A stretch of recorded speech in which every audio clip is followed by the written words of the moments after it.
Welcome, everybody, to the Nuggets of Gold podcast. Today, we're going to be doing another Film Friday. I have Ricky on again, and today we're going to be talking about Samson Ebukam, who is a very interesting player.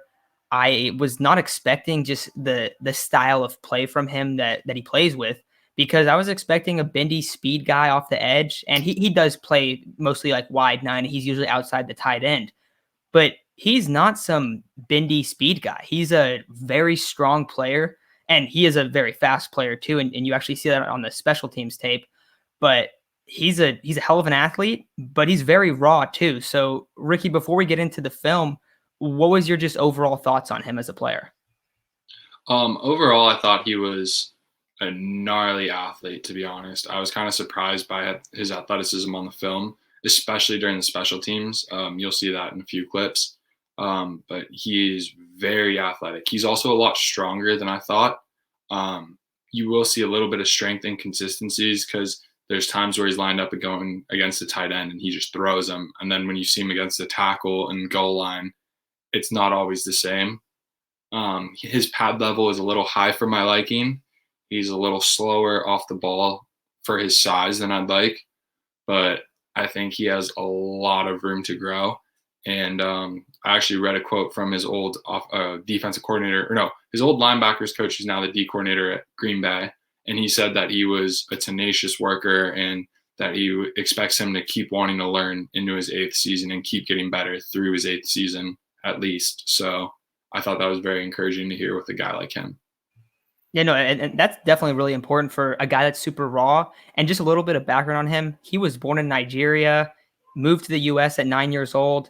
Went to Eastern Washington University, not a very big school, but he's only going to be 26 next year too, and he's already played 4 years in the NFL. So not only is he young from he's only 26, but he also just hasn't played that much football on top of that. So there is a lot of room to grow.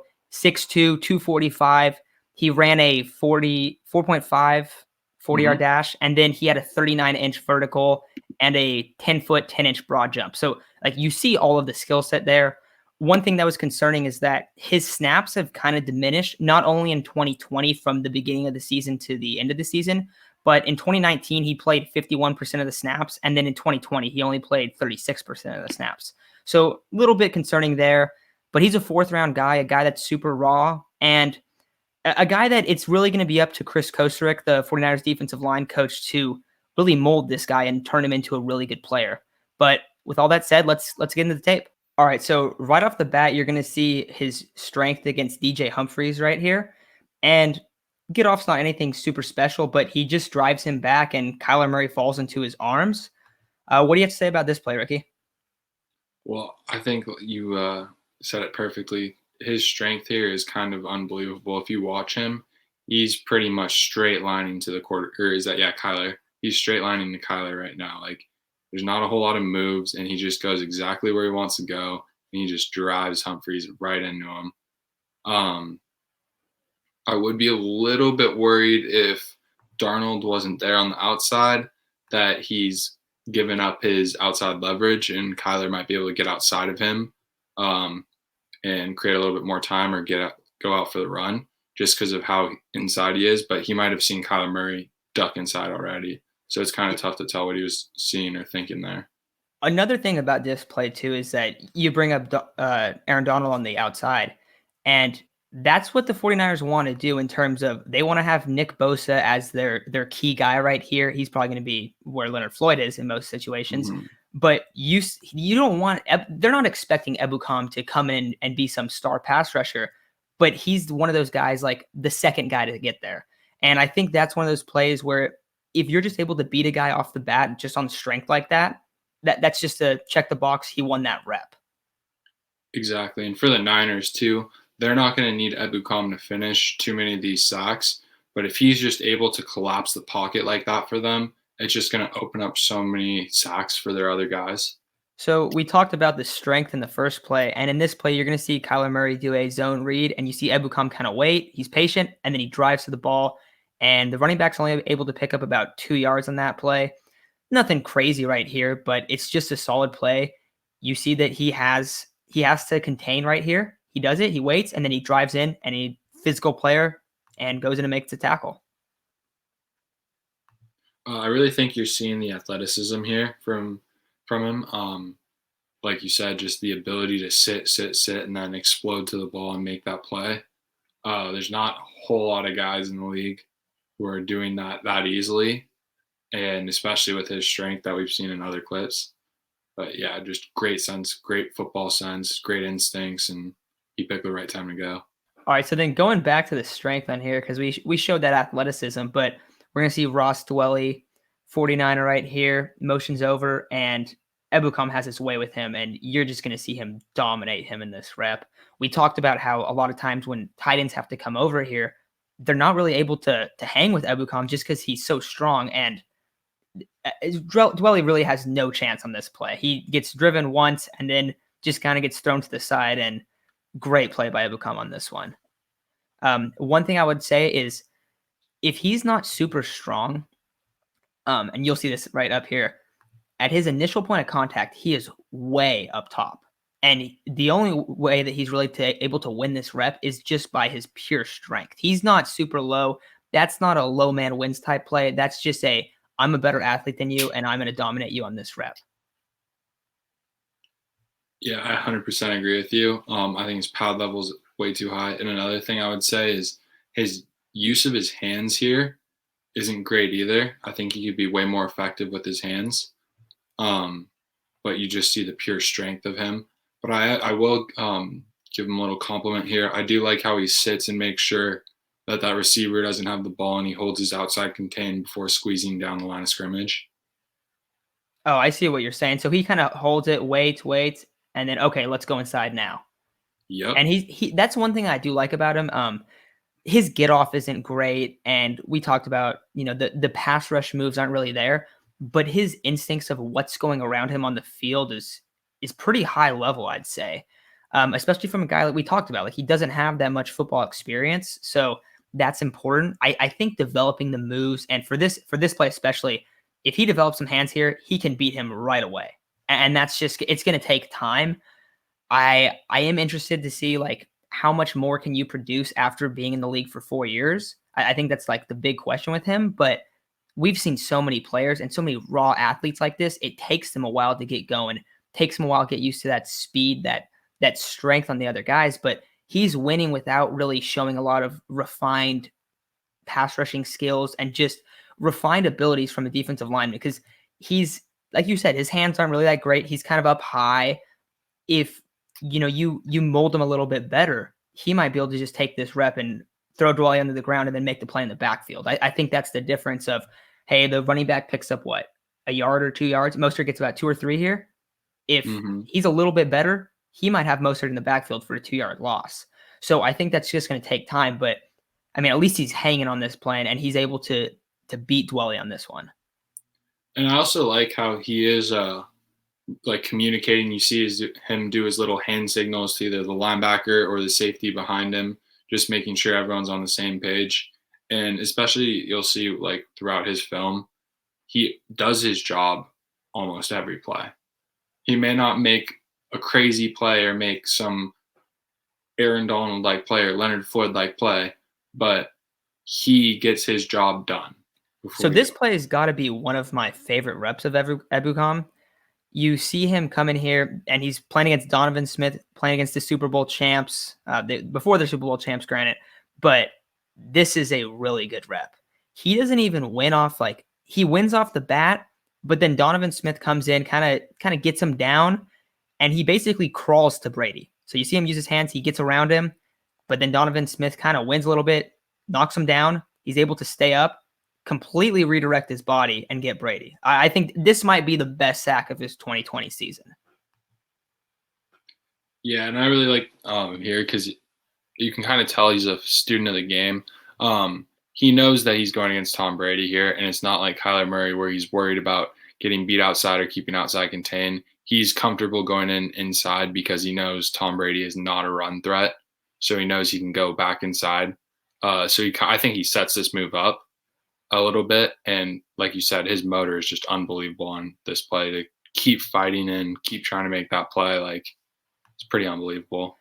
Do you think just from watching his film this year, like his best trait, I feel like, besides the athleticism, of course, and just his build, because he does have a really solid build for a defensive end. But I think it's got to be the high motor. Like he never quits on a play. There's a lot of plays, and if you're just kind of looking at him, he's always running after the ball.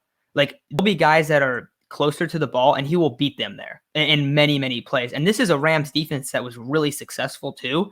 And he's going out there and he's playing harder, as hard or harder than anybody else on the field, which I love. This play, it's really good because his ability to just twist right here on the ground too. I think that's a little bit underrated because he's stuck. Like most guys, that's a lost rep. It does help that Brady's not the best mover, but he's able to, redirect his body and kind of leap at him off the ground, which is really impressive. No, yeah, I agree 100%. And I like how his motor translates to special teams as well. It's not limited to just his defensive reps. No, that's definitely true. And I think there's only one special team play I have on here, and we'll end up wrapping the video up with that. But this has got to be my favorite sack of his 2020 year. So I like that we just kind of talked about his high motor because this is exactly what you want. And for 49er fans especially, and he's right up top here, 76 is blocking him. He does not win this pass rep. He gets handled on this pass rep. And then we see the guy that's been killing the Niners for years, he's chasing down Russell Wilson in the open field. I don't know. I mean, maybe you have a Nick Bosa, D Ford able to do that, but this is pure speed, pure effort, and just pure high motor right here. Yeah, I 100% agree. And my favorite part of the clip is 76 giving up and just kind of watching his quarterback get hit by the guy he was supposed to be blocking. Like you said, 76 wins the rep in the pass rush at least. And Ebukam's motor just allows him to make a play that he should not make. He takes a bad angle on the quarterback and is just able to outrun his bad angle and make a play. Yeah, this is a sweet play. And I mean, every 49er fan that's watching this right now, we want to see this in the future. This is the Samson Ebukam I think people are going to be excited to watch. Just he's beating Russ. Like he is outrunning Russ on that play. That's so rare. Mm-hmm. And I'll just watch 4.5. Oh, sorry. What were you going to say? I was just going to say that's the 4.5 speed on display. Yeah, absolutely. So on this play, I think this is an underrated aspect of Ebukam's game. We see him come up here, and his ability in the run game is, I thought he was pretty much just like what I had heard from him was that he was a third down pass rusher. But this is a great job. He does a great job right here sealing the edge. I want to say he's getting blocked. Oh, is it the tight end? Yeah, it's the tight end. I thought it was, so it's Blake Jarwin blocking him right here, it looks like. But he hangs, he moves all around. And not only he's getting there, but also all the other guys on his team are getting there too. He allows them to make a play on this. I don't even know if he ends up getting credited with the tackle on this one, but this is just a great job of sealing that edge. And especially in today's NFL, where we see guys running all around. And I don't know who this wideout is. It looks like, I can't tell, but it looks like Tony Pollard. So like in today's NFL, where you have all these little plays behind the line of scrimmage where they're just trying to get outside, this is super crucial.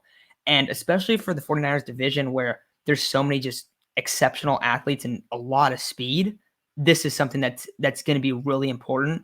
And one thing I noticed watching him is that he can 100% turn into a first and second down guy and a guy that they bring in there at defensive end to stop the run. And I think this is just a play that puts that out there. Yeah, I think you're 100% correct on that too. I love how he doesn't get too far upfield. A lot of times when you see guys who have been labeled as pass rushers or predominantly pass rushers, they tend to get too far upfield when they have outside contain, and that allows the running back to just duck underneath them and then bounce outside right below them. But he stays to like 1 to 2 yards with the line of scrimmage and just rides it out. He also doesn't jump outside, or he doesn't panic and jump outside to try and get outside contained before the running back's there, which allows the Rams to come finish this play, like you were saying, and finish their pursuit. Yeah, when I watch him, you see a ton of patience on the film, which there is the aspect, and there's not a ton of like clips here where he's getting stood up and stuff, but he does consistently get stood up. and his get off's not great, and that's kind of how he is. But the IQ, the patience that he plays with, and just the motor, because having that patience and still having that high motor is something that a lot of guys aren't able to do. We see, especially in like, he's not a linebacker really, but especially in a lot of linebackers, you'll see a guy like, oh, he's labeled as a high motor guy, but he misses a ton of tackles. He doesn't play patient. He over pursues, does a lot of stuff. And I didn't really see that out of Ebukam a lot. So that's, I think, was the most promising thing, is that he has a good feel for the game, and he has to refine his pass rushing moves and whatnot, but his ability to just be patient and understand what's going on around him is really impressive. And especially for his feel for the game is so impressive, considering, like you said earlier, when he came to football and how much football experience he really has. So then for the last play here, we're going to see him on the punt coverage team. And once again, you're going to see the high motor. You're going to see why he's out here in the first place. And he's going to come down here, and you're going to see him be one of the first guys there. Boom, next play. And he's coming in. He's lined up, I want to say, let's see. So he's lined up right here in like that right guard spot, and he's just going to stay. Does a good job blocking a guy, but he's outrunning a lot of other players on the field. And to be a defensive end doing this, the returner almost has no play against him. Like, he's just kind of stuck there. I do expect him to play special teams for the 49ers, and the 49ers value special team guys a lot. I think that's why I like the signing a lot, because not only do we see a guy that's a hard worker, a very just athletic player, but at the end of the day, he can be a special teamer.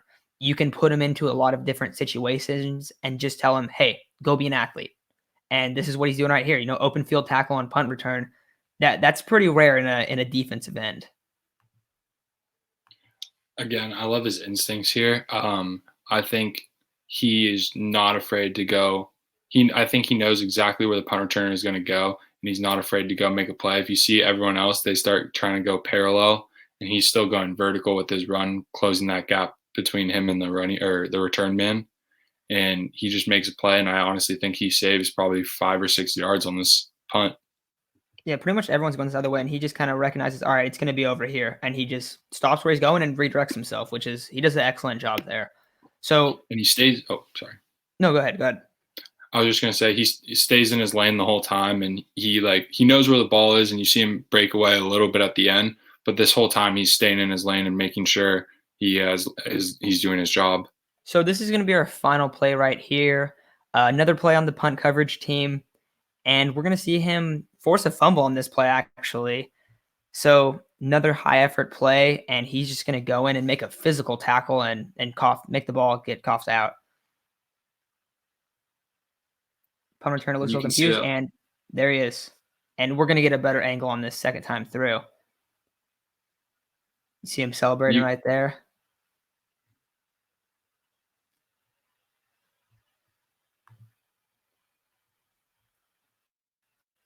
So he's right up here, right in the middle of the field. Waits. Boom. Punches the ball right at the end. So, Ricky, why did you like this play a lot? So I really like this play, especially because it's a little tough to see on the tackle, but when he goes and he tackles him, he punches the ball up. Like, this was not like an accidental fumble recovery or anything. As the return man is falling to the ground, Ebukam goes for that punch right there.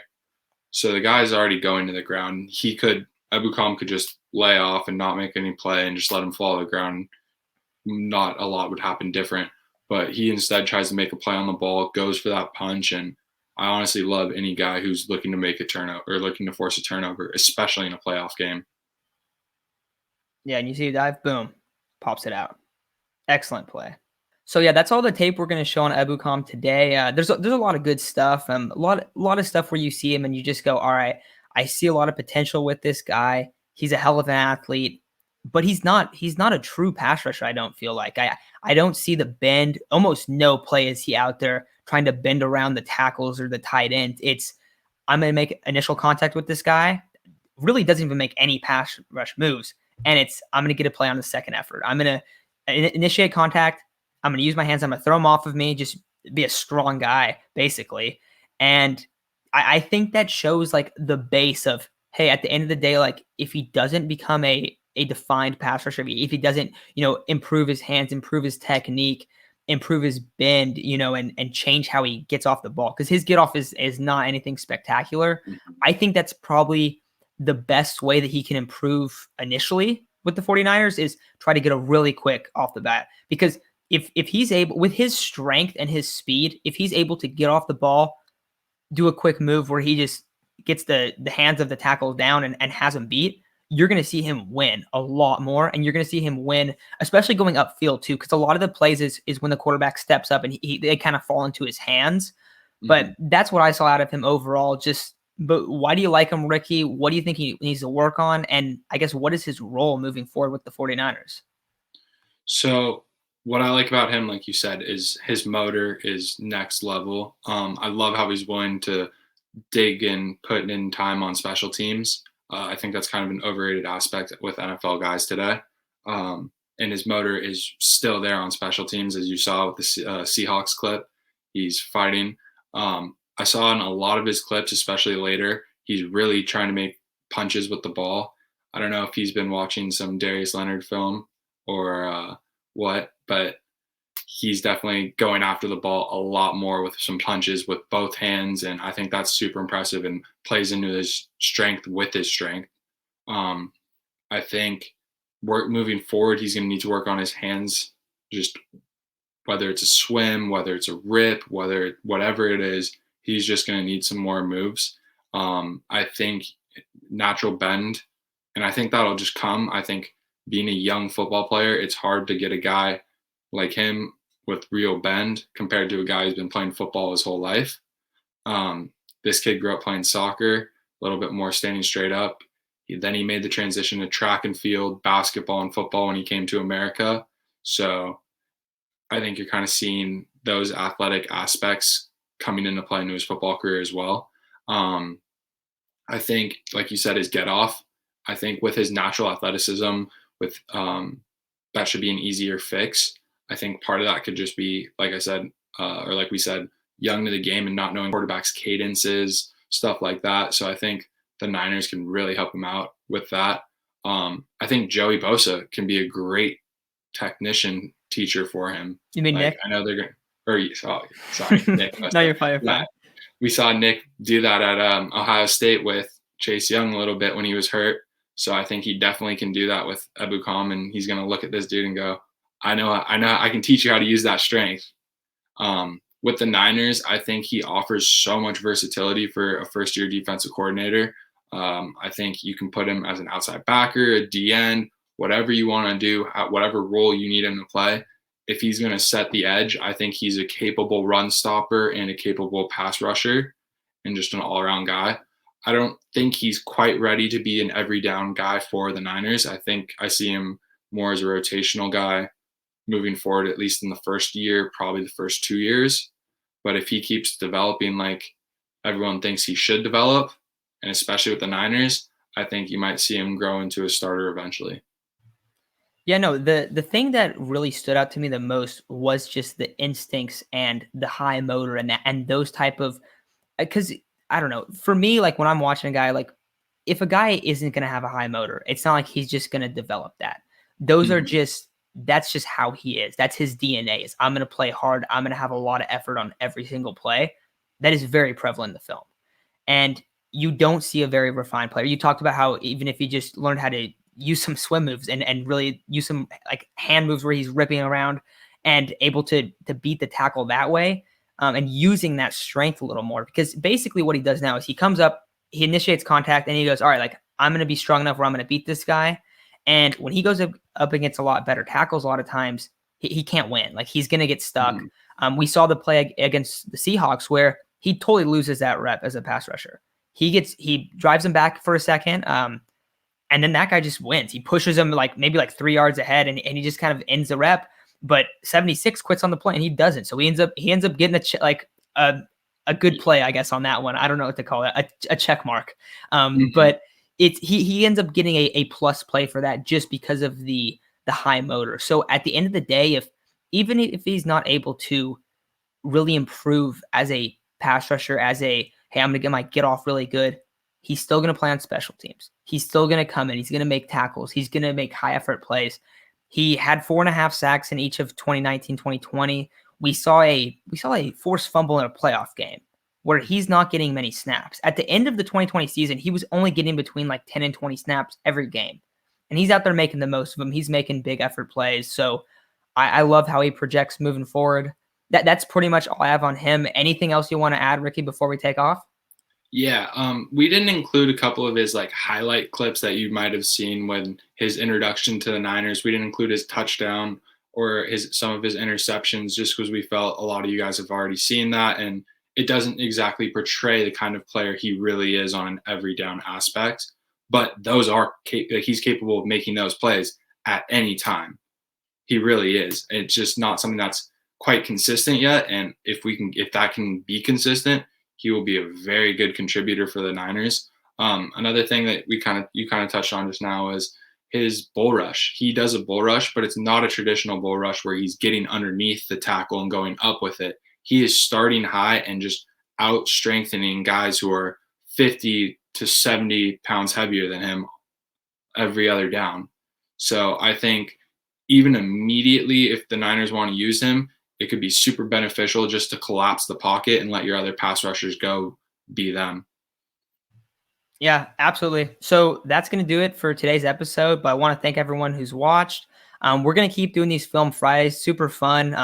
I appreciate you coming on, Ricky. And it's fun to just learn about these guys and really learn what type of players they actually are, because a guy like Samson Ebukam is not marketed as the player that he really is, which is, it's just so fascinating how that works in the football world, where you have a guy that gets signed. Everyone's like, oh, so we got that D Ford replacement. He's not like D Ford at all. Like, he's a very different player. So I love just kind of seeing what these guys are going to have, like their role is going to be this year, and especially a lot of the new additions. Over the next couple weeks, we're going to be talking about some of the 49ers quarterback options at number 3, couple guys. A lot of stuff to go over in the tape on them, just because there's so many things that you can talk about. So we'll make sure to get that out to you guys next Friday. But thanks everyone for watching, and we'll talk to you guys soon.